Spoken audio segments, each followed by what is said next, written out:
X-Files, more parking garages, X-Files, a surprise cameo appearance by David Letterman, all today on The Tone Show. Okay guys, after last week's episode of The X-Files, you would think they would want to pick right back up and discuss further how William is not Mulder's son, but that's not what happened. This episode is called This, and this is quite confusing. And the beginning of this episode didn't know if it wanted to be an indie movie or it wanted to be The X-Files. Mulder and Scully are basically, they just finished Netflix and chilling, they're out. And they suddenly get a call from Langley. Langley, guys, lone gunman Langley. So there was definitely a cameo in this episode, and it definitely played on our nostalgia of the X-Files. So Langley's calling. Mulder doesn't know who he is, right? Because 16 years, so excuse Mulder.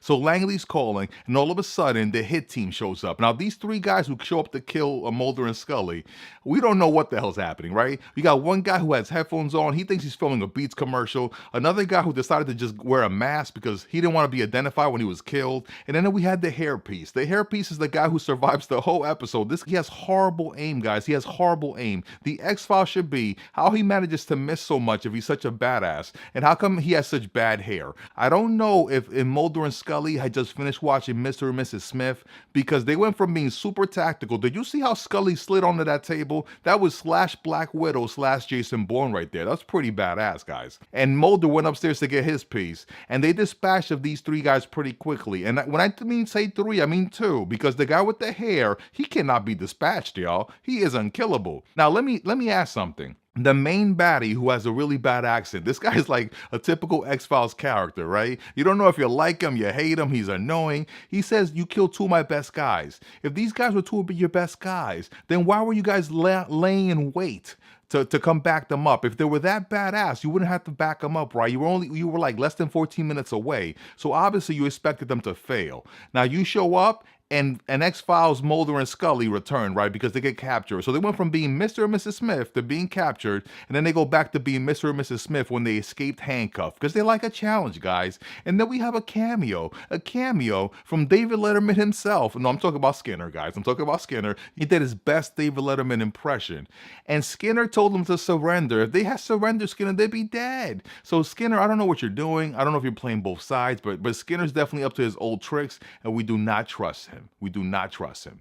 Now, it turns out that this whole episode is basically, it was a simulation that was going on, and Langley and his girlfriend, who Mulder and Scully later on just get very casually killed, right? They signed up to be in a simulation, and the simulation was basically they were going to use all these people's brain power for their own benefit. And the benefit of who? Of these mysterious people who are Mulder's now facing. Now, the people who Mulder and Scully are facing, I don't understand. These characters are just, I'm just going to sit down across the table from you, Mulder. I know it's very far away, you probably can't hear me, but let me tell you everything I'm gonna do. Let me tell you where the secret simulation device is. Let me tell you that this device doesn't look like a usual computer. People don't know what it is. It's a client server, so you know exactly where it is so you can destroy it, right? So the whole episode, I was like, what the hell is happening?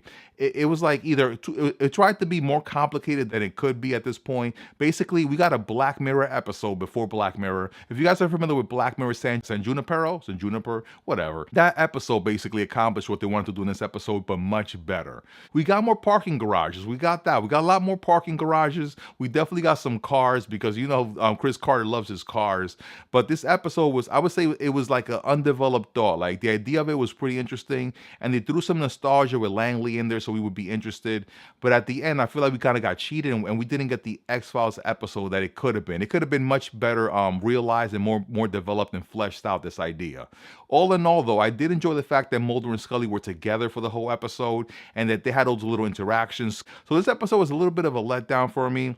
I feel like Black Mirror and other shows of that caliber have kind of upped the ante, and the X-Files in season 11, they have a lot to compete with if they want to be the cutting-edge sci-fi show that I thought they were at one point, and they really were. Now, my favorite part about this episode was definitely the little one-liners that Dana had. Dana Scully was throwing out some really pretty witty one-liners out there. She was like, Mulder, why do you operate so well when you're handcuffed? And Mulder's like, well, you know exactly why, Scully. There was also that part when Scully was like, I'm married to the bureau, bro, when that guy just basically let her into a secured area just because she had a gun and she said, hey, let me in. So there were a lot of cool little one-liners like the muffin and the alien butt muffin. Now, where are they going with this? I don't know. I'm hoping the next episode is a Monster of the Week episode if they don't focus on how come William is now not Mulder's son. So anyway, guys, this is the Tone Show. What did you guys think of this episode? Did you guys think it was all over the place? Did it make no sense to you?